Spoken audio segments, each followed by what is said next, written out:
ನಗರದಲ್ಲಿ ಬಯಲು ಸೀಮೆ ಸಾಮಾಜಿಕ ಸಾಂಸ್ಕೃತಿಕ ಸಂಘದ 24ನೇ ವರ್ಷದ ಸಂಸ್ಥಾಪನಾ ದಿನವನ್ನ ಮಾಜಿ ಸಚಿವ ನಾಗೇಶ್ ಉದ್ಘಾಟನೆ ಮಾಡಿ ಮಾತನಾಡಿದರು.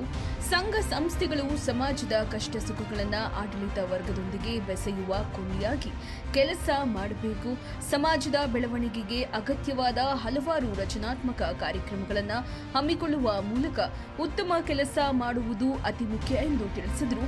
ಕಾರ್ಯಕ್ರಮದಲ್ಲಿ ತಹಸೀಲ್ದಾರ್ ಪವನ್ ಕುಮಾರ್, ತಾಲೂಕು ಪಂಚಾಯಿತಿ ಕಾರ್ಯನಿರ್ವಹಣಾ ಅಧಿಕಾರಿ ಸುದರ್ಶನ್, ಪೌರಾಯುಕ್ತ ವಿಶ್ವೇಶ್ವರಯ್ಯ ಭದ್ರಗಡೆ, ಸಹಾಯಕ ಸರ್ಕಾರಿ ಅಭಿಯೋಜಕ ವಸಂತಕುಮಾರ್, ಎಸ್ವಿಪಿ ಕಾಲೇಜು ಪ್ರಾಚಾರ್ಯ ರೇಣುಕಯ್ಯ, ಮುಖ್ಯ ಅತಿಥಿಗಳಾಗಿ ಇಒ ಸುದರ್ಶನ್, ಗ್ರೇಡ್ 2 ತಹಸೀಲ್ದಾರ್ ಜಗನ್ನಾಥ್, ಅಧ್ಯಕ್ಷರಾದ ನಾಗರಾಜು, ಸಂಸ್ಥಾಪಕರಾದ ಎನ್ ಭಾನುಪ್ರಶಾಂತ್ ಇನ್ನಿತರರು ಹಾಜರಿದ್ದರು. ಫೋನಿನ ಅಭ್ಯಾಸ ಆದಮೇಲೆ ಸಮಾಜದ ಮಧ್ಯೆ ಬರದೇ ಇರುವಂಥ ಕಾಲದಲ್ಲಿ ಮತ್ತೊಮ್ಮೆ ಯಂಗರ್ ಜನ್ರೇಷನ್ನ ಸಮಾಜದ ಮಧ್ಯೆ ಬೆರೆಸಿ, ಸಮಾಜದ ಜೊತೆಗೆ ಸೇರಿಸಿ, ಸಮಾಜದ ಕಷ್ಟ ಸುಖಗಳನ್ನ ಅವರು ಅರ್ಥ ಮಾಡ್ಕೊಳ್ಳುವಂಥ ಪ್ರಯತ್ನವನ್ನು ಮಾಡಿಸುವಂಥದ್ರಲ್ಲಿ ಸಂಘ ಯಶಸ್ಸಾಗಿದೆ.